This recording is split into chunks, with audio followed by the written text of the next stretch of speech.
How to hard reset TRAGY X08 True Wireless Earbuds.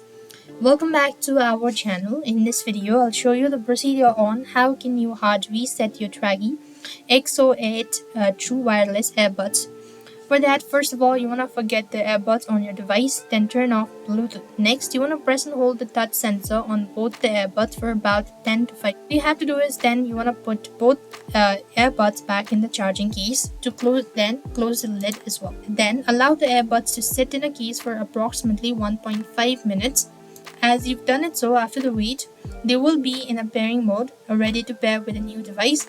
That is how you could do it so. So I hope the video was helpful. Make sure to like, share and subscribe to our channel. Thank you for watching. See you in the next video.